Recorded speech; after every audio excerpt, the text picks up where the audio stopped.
Pessoal, tivemos acesso aqui ao relatório de capacidade econômico-financeira, né, da Oi, que foi aí juntado no processo da empresa, né? Vamos lembrar que esse laudo, esse relatório, enfim, foi aquele relatório que o juiz, que o magistrado Fernando Viana tinha pedido, né, que a Oi encaminhasse, né, juntasse ao processo, basicamente falando, né, que a Oi, ou atestando, essa é a melhor palavra, que a Oi tem aí as condições, né, de cumprir com suas obrigações aí do plano de recuperação judicial, que vencerão nos próximos 3 anos, né? Então tivemos, esse aqui vocês estão vendo aí, é a capa aí do parecer, enfim, dessa nota técnica. A gente vai analisar, tá? Talvez o vídeo fique um pouco longo, porque nós iremos analisar os principais pontos aqui elencados, tá, gente? Um vídeo muito importante, então, por favor, assista esse vídeo até o final, que tem informações aqui fundamentais, como, por exemplo, eles já imaginam um caixa que deve beirar a ordem de 11 bilhões de reais para os próximos anos. Aí eu vou mostrar aqui para vocês, tem um quadro, enfim, tem informações muito importantes aqui. Assista esse vídeo até o final, tá? Antes de mais nada, se você está chegando aqui no canal Investir Sempre, muito prazer, meu nome é Guilherme Borges, eu sou contador e investidor de Oi, atualmente com 100 mil ações Oi BR3 em carteira, e tenho o canal Investir Sempre, onde eu trago diversos temas e assuntos relacionados à Bolsa de Valores, renda variável, ativos listados em bolsa. Se você gosta desse tipo de conteúdo, já se inscreva aqui no canal, curta o vídeo, compartilhe esse vídeo com quem você quiser compartilhar. Lembrando, tá, gente, que nada do que é dito aqui representa recomendação nem de compra, nem de venda e nem de manutenção de ativos. E se você quiser se tornar cliente aí do maior banco de investimentos da América Latina, com mais de 1 trilhão de reais sob custódia, a gente está falando, obviamente, aí do BTG Pactual. Já clica no primeiro link que está no primeiro comentário abaixo do vídeo, você vai ser direcionado para essa página aí do Forever Capital, enfim, que é o agente autônomo de investimentos oficial do BTG Pactual, e vocês só preencherão essas informações aí de graça, envia lá para eles, e eles entram em contato com vocês e você já inicia o seu relacionamento, né, as suas conversas aí com o BTG Pactual, tá, pessoal? Gente, vamos lá.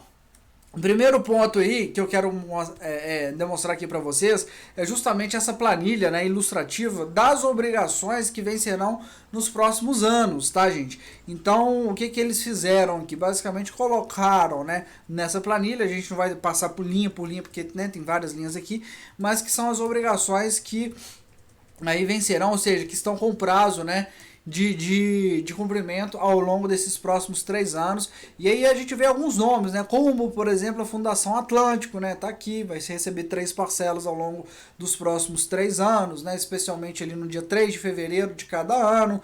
A gente vê também algumas debêntures, né, seja em real, seja também ou debêntures, linhas de crédito, empréstimo em dólar, enfim, tá?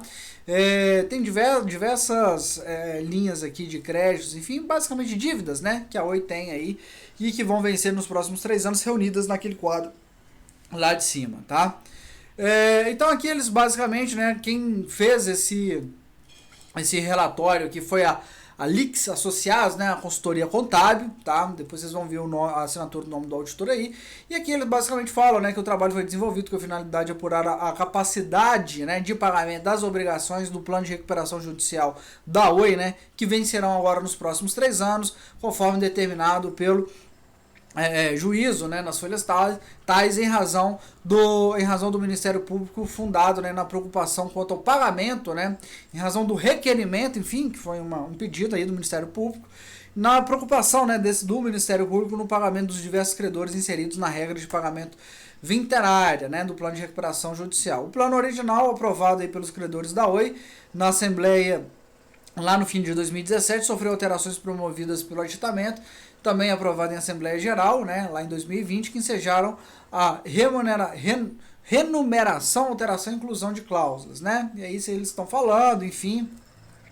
Agora vamos lá. Valor das obrigações. Em relação às obrigações com vencimento nos próximos 3 anos, algumas considerações precisam ser feitas, especialmente, né, a partir das informações vinculadas pelos seguintes documentos utilizados aqui como base. O primeiro deles, né, a apresentação dos resultados trimestrais da Oi, o relatório circunstanciado, né, apresentado lá pelo administrador judicial Arnold Wald, e o estudo de viabilidade, aquele estudo, né, gente, de viabilidade econômica elaborado pela Ernst Young, né, e apresentado como anexo ao aditamento ao plano de recuperação judicial da Oi. A partir dessas informações, conclui-se, né, que a proposta da companhia, apresentada e aprovada pelos credores em Assembleia Geral de Credores, já dispunha que as novas notes, né, previstas aí na cláusula tal não seriam quitadas em 2025, mas sim renegociadas na forma autorizada no aditamento ao plano de recuperação judicial e na escritura de sua emissão, documento anexo ao plano de recuperação judicial. Neste sentido, para fins deste parecer, serão considerados apenas, né, os juros a serem pagos na forma do plano de recuperação judicial para os detentores destes títulos, no percentual de 10% ao ano. Deve-se ainda considerar, na tabela acima, né, nos exatos termos previstos na cláusula tal e atestado pelo administrador judicial em seu relatório circunstanciado, que o BNDES, o único credor com garantia real da recuperação judicial da Oi, teve seu crédito, né, de 4,6 bilhões de reais integralmente satisfeito. Exatamente, esse dinheiro aí foi pago, né, com o dinheiro da Oi Imóvel, então o BNDES, essa dívida, né, bilionária aí, já foi embora, né. Então eles colocam aqui, por fim, importante que quanto aos créditos, opção reestruturação 1, da forma preconizada pela cláusula 5.4 do aditamento ao plano de recuperação judicial e referenciado pelo relatório circunstanciado do administrador judicial e apresentação de resultados da Oi, os seus créditos poderão ser pré-pagos, né, com desconto de 55%, se atendidas as condições e gatilhos previstos ao aditamento do plano de recuperação judicial. Gente, isso aqui é muito importante pelo seguinte, né? Esse pré-pagamento, ou seja, você ter esse desconto aí de 55% é algo fundamental, porque, óbvio, né? Você vai ter aí, a Oi ela vai conseguir pagar isso aí de uma maneira aí bem mais tranquila, né? Esses créditos nessa opção reestruturação 1, gente, quando a gente volta aqui no quadro, deixa eu só vir aqui para cima, tá tudo aqui, ó, tá vendo? Reestruturação 1, cadê? Espera aí, aqui, ó, aqui embaixo. Isso aqui são as dívidas que a Oi, né, tem, que, enfim, nesse quadro aqui, que estão denominadas lá, né, dentro dos relatórios internos da Oi como reestruturação 1. E aqui, gente, debêntures privadas, né, enfim, não negociável, algumas são em real e também tem em dólar, né. Reestruturação 1 em dólar, linhas de empréstimo, enfim. Gente, esse laudo tá lá no nosso grupo do Telegram, tá? Já tô disponibilizando ele lá, acho que o pessoal já disponibilizou também. Eu vou deixar o link do grupo do Telegram Acionistas Oi aqui embaixo nos comentários, tá? Então são várias dessas dívidas aqui que vieram com essa denominação reestruturação 1, tá? Algumas em real e outras em dólar, tá? Então aqui é linha de empréstimo, debêntures, enfim, basicamente linhas de empréstimo e debêntures, né? Debêntures públicas, debêntures privadas e por aí vai, tá? Então isso aqui é muito importante quando a gente volta aqui na página 9. E já era também fato, né, que a gente já sabia que existia essa possibilidade aí de um desconto de 55% sobre o valor de face aí da empresa, né? E esse desconto pode ser ainda amplificado pelo efeito cambial nestas linhas aí que são em dólar, né? Então a Oi vai, se o dólar cair, né, essas dívidas que estão em dólar, e o dólar vem caindo, né, nesses últimos meses, dessas dívidas aí da reestruturação, que você já tem um valor de desconto de 55%. Se o dólar cai mais, você pode ter um desconto ainda maior pela flutuação cambial, né? Mas vamos lá. Caso não sejam atingidas as condições, claro, né, tem condições, obviamente, expressamente elencadas para cada uma das rodadas de pré-pagamentos, créditos que optaram pela opção reestruturação 1, né, serão pagos na forma originalmente previstas lá no plano de recuperação judicial. Neste contexto, considerando que a Oi tem até o final desse exercício de 2022 para verificar o cumprimento das condições precedentes, por isso que eles ainda não quitaram, né? A Oi a gente viu que fechou com um caixa de 5 bilhões de reais agora no segundo trimestre de 2022, mas ela ainda não quitou essas dívidas aí que tem os 55%, né, tem a previsão, a possibilidade de ter os 55% de desconto, né? Então, nesse contexto, considerando que a Oi tem até o final do exercício de 22 para verificar o cumprimento das condições precedentes, ou seja, das condições, né, que a Oi ela tem que cumprir para fazer jus a esse desconto, né, então ela tem até o final desse ano, e a realizar a seu critério pré-pagamento com desconto dos créditos da opção reestruturação 1, né, como explicado acima, a tabela 3 abaixo aponta o valor das obrigações vincendas, né, nos próximos 3 exercícios, tomando por base para os créditos da operação, né, de reestruturação 1. Regra original prevista na cláusula tal lá do plano de recuperação judicial. E aqui vocês conseguem vê-los, né, gente? Enfim, tanto aqui, basicamente, eles estão colocando, né, os valores de uma maneira mais analítica, né, com juros e tal, essa coisa toda. Vamos ver aqui. Então, o valor, olha, vocês vejam, né? O valor, as que são, obviamente, em dólar, tem aquela questão cambial que afeta aqui, né? Mas, por exemplo, Fundação Atlântico, né? A dívida aí, principal, 165 milhões, que é a primeira parcela, com juros semestrais, a gente vê aqui, efeitos cambiais, né? Olha como é que o efeito cambial é de praticamente um terço, né? Aí da dívida, enfim. Então a gente vai vendo, isso aqui eu não vou passar por todos os pontos aqui, porque é enorme, né? Mas realmente a gente tem aqui a, a, o detalhe, né? De como que essa dívida está estruturada e principalmente os impactos cambiais, né? E eu vou chamar só a atenção para um aqui que tem um impacto cambial gigantesco. Olha esse daqui, ó, quer ver? O impacto cambial nisso aqui, desse bonder qualificado, de 8 bilhões 466 milhões de reais. Vocês vejam como é que é complicado você ter uma dívida dolarizada, porque o impacto cambial pode amplificar essa dívida em muitos, né? Em muitas vezes, enfim, né? Mas vamos lá, 8 bilhões não, 8 milhões, né? Enfim, o impacto aqui é o maior impacto que vocês estão vendo dentro dessas dívidas, né? Realmente é algo bem complicado. Mas vamos lá. Análise dos principais indicadores da companhia. Após a mensuração pela companhia do passivo a ser quitado até 2025, foram examinadas as demonstrações financeiras divulgadas no último dia 11/8, contemplando os resultados do primeiro e segundo trimestre de 22. Né? E aqui eles pegam um excerto, né, basicamente aquele quadro ali, onde você tem os principais números contábeis, né? Caixa disponível, CAPEX, que é o investimento em bens de capital, a receita líquida, essa coisa toda, enfim. Aí eles pegaram aqui, circularam, né, destacaram os consolidados anuais, né, e aqui eles começam. Neste semestre, né, agora de 2022, a receita líquida consolidada totalizou 7,1 bilhões, representando uma queda de 18,7% quando cotejado com o mesmo período do ano anterior. Na sua apresentação de resultados, as recuperandas justificam a redução em decorrência da conclusão da venda aí da Oi Imóvel e da Vital. Por sua vez, observou-se, né, a melhora no resultado da companhia, visto que o lucro líquido totalizou 1,4 bilhão, né, representando um aumento de 177% em relação ao mesmo período de 21, que foi negativo em 1,8 bilhão. Mas assim, teve esse lucro aí, mas também por um efeito cambial, né, gente? A gente sabe que quando o dólar ele se desvaloriza em relação ao real, a Oi ela tem, né, um ganho ali, um ganho não recorrente, né, basicamente contábil, né, em relação a essa variação cambial, porque também a Oi tem uma dívida muito dolarizada, né, então isso dá um impacto ali no resultado financeiro, né. É o que eu vi um grande empresário uma vez falando, né, gente. O lucro é algo conceitual, né? E o caixa é o rei. Por que o lucro é algo conceitual? Porque às vezes você tem métricas ali contábeis que influenciam no lucro ou no prejuízo da empresa, mas que não expressam, né, verdadeiramente a situação econômico-financeira da empresa. O que vai expressar, né, a situação econômico-financeira da empresa de uma maneira mais real é justamente o caixa, né? Especialmente a geração de caixa operacional. Vamos lembrar que existe, né, geração de caixa ou consumo de caixa por atividades de financiamento, por atividades de investimento, mas o que realmente mostra é a geração do caixa operacional. E isso fica muito claro quando a gente analisa as demonstrações de fluxos de caixa, né, uma demonstração importantíssima aí da contabilidade. Já a dívida líquida foi reduzida de forma significativa, passando aí de 25,6 bilhões de reais para 16,1 bilhões, né, resultando numa queda aí de 37,3%. Vamos lembrar que dívida líquida é o quê? Né? A dívida bruta menos o caixa, ou disponibilidades, enfim. Com relação ao caixa disponível, ele soma 5 bilhões, né, agora no segundo tri, apresentando um aumento de 47,1% no comparativo com o primeiro semestre de 21, que somava 3,4 bilhões.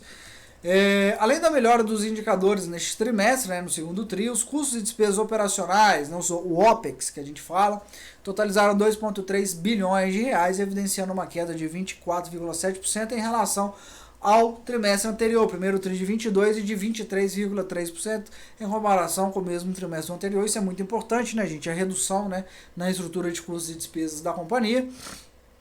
Tudo isso aí resultante da implementação do projeto de eficiência e redução de custos, né, da companhia, bem como da conclusão da venda da UPI Ativos Móveis, né, e do controle da Vital nos meses de abril e junho deste ano, respectivamente, que, como vinha sendo defendido pela companhia, permitiram a redução no nível dos seus desembolsos e foco, né, no seu core business de fibra. Exatamente. Então aqui eles estão mostrando o OPEX de rotina, tá, gente? Tem esse nome, OPEX. Mas o que está dentro do OPEX? São os gastos aí operacionais, como por exemplo, pessoal, né? Os gastos aí com a folha de pagamento, aluguel, seguro, publicidade, custos aí de manutenção, tá, gente? Só para ficar bem claro aí para todo mundo, beleza? A contabilidade tem esses termos aí, mas não se assuste não, que é tranquilo de entender. Então aqui, adicionalmente, constatou-se, né, que em 2022 o EBITDA está positivo em 1,6 bilhão de reais. Só lembrando, né, gente, que o EBITDA é uma sigla em inglês, né, que é basicamente um conceito de geração bruta operacional de lucro, né, ou lucro operacional bruto, vamos dizer assim, tá? Então, para você saber. Então, enquanto que o CAPEX foi de 751 milhões de reais. CAPEX já são os desembolsos de caixa para capital, tá, gente? Para a compra e para investimento em bens de capital. E foi de 751 milhões de reais, resultando, né, em um fluxo de caixa operacional, não EBITDA menos o CAPEX, positivo em 890 milhões de reais. Tá? Bem interessante, né, essa métrica aqui que a gente já vê em 2022, mas enfim. A análise conjunta desses indicadores demonstra que a companhia está implementando com eficiência o seu plano estratégico, com reflexos positivos no curto prazo, com tendência de melhorias a médio e longo prazo. Olha só, importante, hein? Tendências de melhoria a médio e longo prazo. Neste contexto, além do caixa atualmente disponível de 5 bilhões de reais, as recuperadas possuem ativos mantidos para venda aí no montante de 2,2 bilhões de reais classificados em seu ativo circulante, ou seja, com realização esperada no prazo não superior a 12 meses, tá? E aqui eles estão basicamente falando do critério, né, de classificação do ativo circulante. Eu não vou entrar nisso aqui não, senão o vídeo vai ficar muito longo. Então, ó, a escrituração contábil e a nota explicativa, né, sobre os referidos ativos são evidenciados aí nas informações trimestrais do segundo TRI de 22. E aí eles reproduziram aqui, né, que ainda está contabilizado, isso aqui é uma conta lá do ativo, né, claro. Ativos mantidos para venda, né, em mais 2,2 bilhões de reais, tá? Ativos mantidos para venda e operações descontadas, né? Aí eles pegaram o excerto lá da ITR do primeiro trimestre e colaram aqui, né? Na verdade, do ITR, enfim, aqui da nota explicativa, aí colocaram aí as informações, né, mais detalhadas, enfim. Então vamos lá, neste sentido, importante pontuar a decisão judicial que homologou em 22 de agosto de 22 a venda aí de 8 mil torres fixas, né, da Oi pelo valor de 1,7 bilhão de reais, no qual 1 bilhão serão pagos na data do fechamento da operação e até 609 milhões de reais serão pagos até 2026. Adicionalmente, ainda segundo o resultado do segundo TRI de 22, a Oi incrementará, né, seu caixa em 3,7 bilhões, isso aqui é muito importante, tá, gente? 3,7 bilhões, sendo 1,3 bilhão, né, ou 1 bilhão e 300 milhões até o final agora de 2022 e mais 2,4 bilhões em 2023, decorrentes aí das parcelas secundárias adicionais do fechamento da venda da UPI Infraco, as quais, após abatidas, né, determinadas importâncias previstas no aditamento do plano de recuperação judicial e, se atingidas, né, determinadas condições, serão destinadas ao pré-pagamento de obrigações descritas na seção 2.1 dessa nota técnica, né? De novo, né, aquela opção de reestruturação 1 que eu mostrei lá no quadro para vocês, né? Depois eles abriram aquelas dívidas lá em valores mais analíticos, né? Principal, juros, mais correção cambial, essa coisa toda. Isso aqui com substancial deságio de 55%. Eles estão falando muito isso aqui porque a gente deve ver, né, gente? Se já tá nessa... Tanto que eles estão falando, né, batendo tanto nessa tecla, eu acredito que em breve, esse que deve ser o próximo passo, tá? Essas dívidas aqui de reestruturação, a Oi ela deve pagar isso aqui até o final desse ano. Claro, né, a Oi não vai perder a oportunidade de pagar essas dívidas com 55% aí de desconto, né, gente? Não vai. Tá só esperando chegar o final do ano 2022, eu acho que muito pensando também tanto nas entradas de caixa que ainda estão por vir, né, ao longo desse segundo semestre, mas também numa possível queda do dólar, né, que a gente tem olhado, e tem dívidas aí, né, que fazem parte dessa reestruturação que são em dólares, né. Então aqui, enfim, eles estão colocando os passos aí do pagamento que a Oi vai receber da Vital. E esse quadro aqui, gente, se não for o mais importante da apresentação, é um dos mais, e eu vou perder bastante tempo nele aqui, porque eu acho que aqui é muito importante, né? Que eu comentei logo no começo do vídeo aqui sobre essa questão do caixa da empresa. Olha só, vamos lá. Capacidade de cumprimento das obrigações. Isso aqui é a parte mais importante. O caixa disponível atual do Grupo Oi, somado aos recursos adicionais supramencionados, alcançará, né, até o final de 2022, um montante de 6,3 bilhões de reais, olha só. E até 2023, né, até o final, então, até o final de 2022, 6,3 bilhões, e até o final de 2023, 11 bilhões de reais arredondando, né? Só com base aí nos recebimentos que a empresa ela vai tendo, né? Então vamos lá.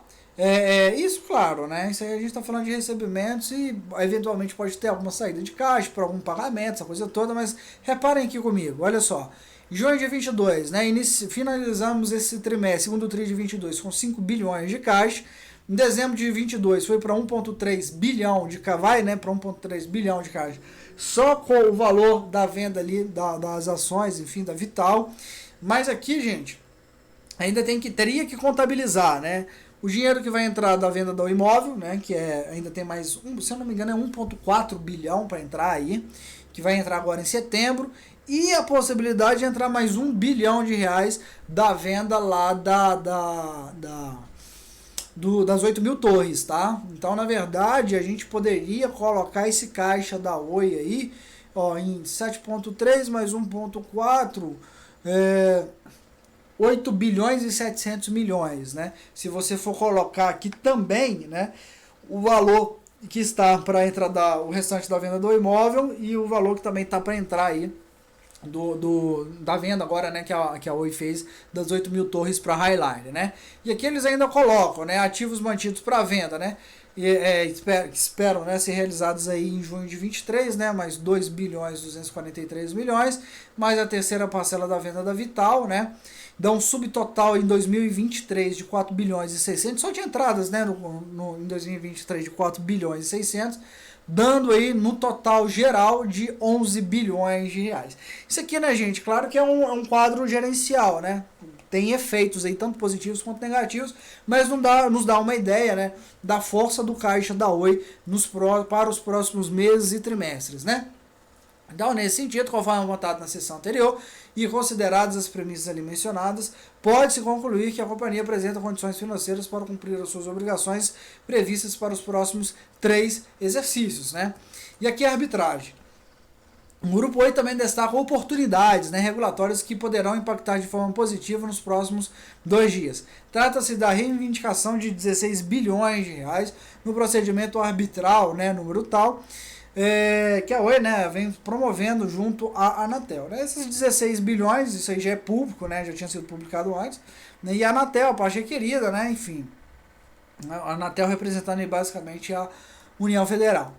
E aqui eles colocam, né, esse é um excerto que eles pegaram lá das demonstrações da Oi, a gente sabe, né, como é que isso aí vai ter um impacto importante. Na minha visão, tá, gente, em relação à arbitragem, a Oi, ela deve, se a Oi, né, ela deve ganhar alguma coisa com isso aqui, né, a gente não sabe quanto. Se a Oi leva esses 16 bilhões de reais, eu acho que assim, uma parte principal dele, né, desses 16 bilhões, será para compensar a migração da Oi da autorização para concessão, né? Então a Oi indo aí para o regime de concessão, isso é muito importante. E o restante disso a Oi deve utilizar para bater na sua dívida com a Anatel, tá? Essa é a minha perspectiva. Vamos ver o que eles colocam aqui. Com efeito, né, como pode se depender, né, da ata de emissão divulgada no site oficial da União, a Oi requereu ao final de 21, né, através de um procedimento arbitral contra a Anatel, buscando primeiro, né, ser indenizada pela quebra da equação econômico-financeira do contrato da concessão, segundo, erros na premissa e cálculos, né, de saldo devedor do Plano Geral de Metas de Universalização, terceiro, custos não integralmente amortizados de bens investidos pela Oi na prestação de serviços concedidos, e quarto, insustentabilidade do serviço concedido sem a competente intervenção da Anatel. Conforme divulgado pela companhia na apresentação de seus resultados, espera-se que o resultado desta arbitragem aconteça dentro do intervalo dos 3 próximos exercícios alvos, né, dessa análise, ou seja, seriam os 3 próximos trimestres, né? Renegociação da dívida com a Anatel. Então, como já foi noticiado, né, no mercado por meio de fato relevante, nos débitos não tributários da Oi junto à Anatel, basicamente é débito de multa, tá, gente?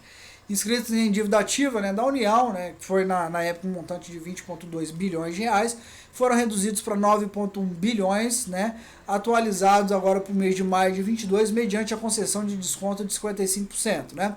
Com a dedução dos pagamentos realizados por meio dos depósitos judiciais já apropriados pela Anatel, o saldo devedor perfaz aí 7,3 bilhões de reais, a ser quitado em 126 parcelas não lineares, sendo a primeira com vencimento no mês da assinatura do acordo, a segunda após o decurso do período de 6 meses de carência, de modo que o vencimento da última parcela será em abril de 2033, representando um alongamento significativo no prazo de pagamento, né, dessa dívida aí, enfim, que chegaria ao final aí no mês de outubro, né, lá de 2027. Os benefícios dessa transação proporcionarão a redução do desembolso de caixa superior a 1,5 bilhão de reais nos próximos 3 anos, né? Isso aqui a gente já tinha, enfim, feito, né, as conclusões e tal, e falado bastante aqui no canal sobre essa dívida da Oi com a Anatel. Então a conclusão do administrador judicial, né, e quem complementa as informações acima, né, o administrador judicial da Oi, lá no relatório circunstanciado, né, ele concluiu que todas as obrigações vencidas no período da supervisão judicial foram devidamente cumpridas aí pelos recuperandos, ou seja, pela Oi, sobre os credores relevantes e seus respectivos títulos, né, no período de supervisão judicial. O administrador judicial afirmou que a Anatel, o maior credor individual do Grupo Oi, teve seu crédito renegociado em 14,3 bilhões, né? Então, de 14,3 para 7,2 bilhões, a ser pago em 84 meses, conforme fato relevante, divulgado em 27/11. A transação foi objeto de repactuação em 31 de maio de 22, ocasião em que o crédito da Anatel somava 20 bilhões de reais, né? E aí tivemos um desconto de 55%, e o restante da dívida, né, 7,3 bilhões, ser pago em 126 parcelas não lineares. Em seguida, foi afirmado, né, que a documentação recebida e examinada pelo administrador judicial comprova, né, o cumprimento da obrigação pelo grupo da Oi. Quanto ao crédito do BNDES, ele foi integralmente pago, né, quitado ao BNDES. Inclusive, o BNDES teve até um lucro interessante agora no segundo trimestre, ajudado por esse valor aí, tá, por esses 4,6 bilhões de reais que a Oi pagou. Sobre esta operação, o administrador judicial afirmou que a documentação recebida e examinada, né, pelo administrador judicial comprova o cumprimento da obrigação nos termos do plano, e no que se refere aos credores, fornecedores, parceiros, né, nos termos da cláusula tal, do saldo remanescente foi liquidado com deságio de 10% em 4 parcelas anuais, sendo a última em fevereiro de 22, conforme informado no RMA. Acerca deste pagamento, o administrador judicial apurou que, em decorrência da escolha de opção de pagamento credor-fornecedor-parceiro, a companhia pagou a esses credores um montante total de 2,4 bilhões. No âmbito do programa, de acordo com credores concursais, com créditos de até 50 mil reais, foram celebrados, olha só, 31.220 acordos no Brasil e mais 4.600 em Portugal, cujo montante pago foi aproximadamente 640 milhões de reais. Jesus Cristo, né, gente? É muita coisa. Os investimentos, o que mais espanta é o tanto de credor que tem, né? Meu Deus, como quebraram a Oi lá no passado, né? É uma coisa absurda. Quanta ingerência política, quanta coisa mal feita. Olha o que fizeram com a empresa, né? E agora o Rodrigo Abreu tirando leite de pedra para poder consertar essa empresa, né? Os investimentos realizados no período de janeiro de 2018 a abril de 22 totalizaram em 23,4 bilhões. Não há informação no relatório do administrador judicial sobre qualquer descumprimento pelas recuperadas das obrigações do plano original ou do aditamento, fato que demonstra o seu comprometimento com os credores e com o poder judiciário, né? E agora a conclusão, né, do próprio escritório aqui de contabilidade, né, o LIX, a assessoria contábil, enfim, né, que fez esse parecer, ele fala aqui, ó, com base nos exames realizados, conclui-se que o Grupo Oi reúne as condições econômico-financeiras para honrar as obrigações do plano de recuperação judicial e do aditamento vincendas nos próximos 3 anos. Ressalte-se ainda que o procedimento arbitral requerido pelas recuperandas em face da Anatel, cujo pleito preliminarmente, né, estimado é de 16 bilhões de reais, né, então eles estão botando isso aí muito em destaque, né.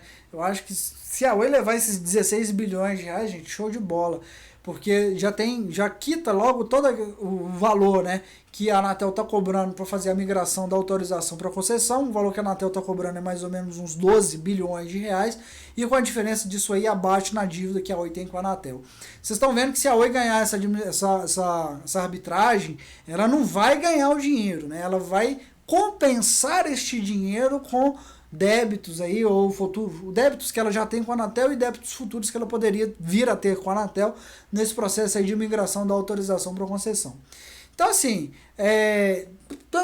pode ser, né, que eu acho que é bem plausível que a Oi ela leve esses 16, eu acho que assim, talvez nos bastidores, isso aí, no acordo de cavalheiros, já deve estar tudo esquematizado, tá, gente? A Oi leva os 16 bilhões, fica 12 bilhões aí para ela fazer a migração da concessão para autorização, e o restante abate na dívida que ela tem com a Anatel, né? Talvez no acordo de cavalheiros, né? No alto escalão que existe disso aí, isso já deve estar feito, né?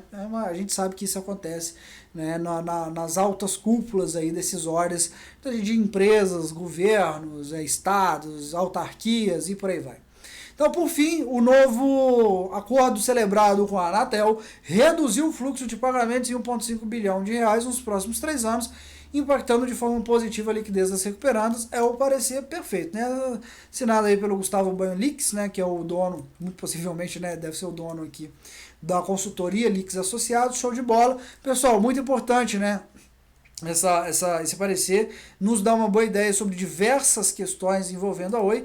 Eu acho que o mais importante, claro, né, esse caixa aqui, nessa demonstração de caixa aqui, que uma demonstração gerencial, obviamente, né, mas de fluxo de entradas de caixa que a Oi vai ter em virtude de suas vendas, né, por mais que ainda tenham outras variáveis, né, que vão impactar positivamente aqui, mas tá ótimo, tá, gente?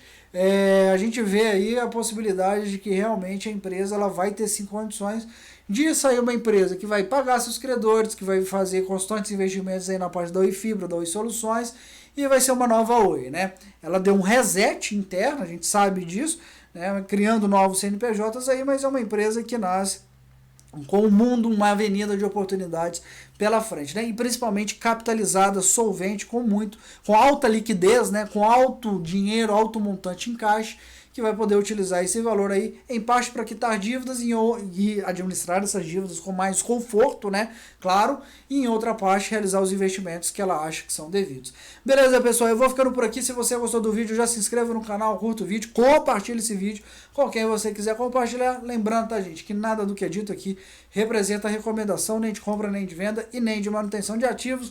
Um forte abraço a todos vocês, até a próxima. Fui!